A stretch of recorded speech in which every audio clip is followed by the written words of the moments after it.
ano na, pasok na. Tingnan natin yung 87 yung ano, no?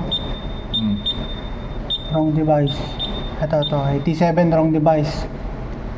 Kasi ano siya, photo sensor, so papalitan natin multi-sensor.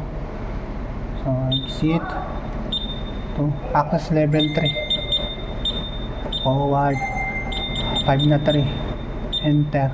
So edit configuration. Wala kasi yung ano dun, i-delete muna natin yung 87. Delete 87.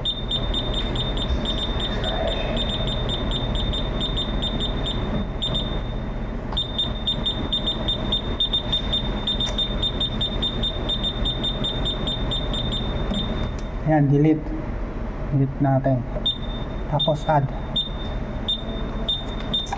Ayan, 87, enter. Tapos yung type nya ACC-B, multi-sensor, silent. Okay na.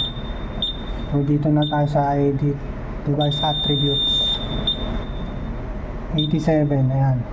Lagyan na natin ng zone, tsaka zone 3 sa third floor. Location, third floor.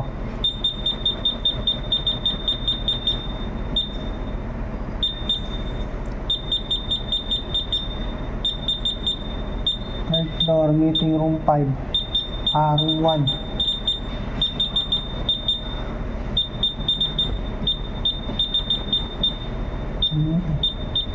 Meeting room 5, room 1.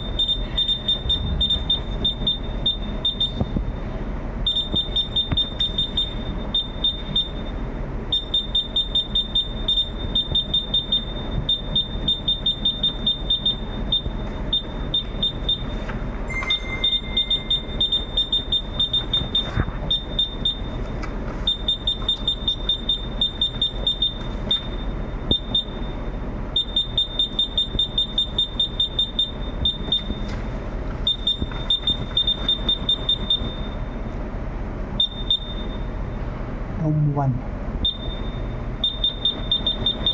87. Okay na. 87, third floor, meeting room 1. Okay na. Okay na yan.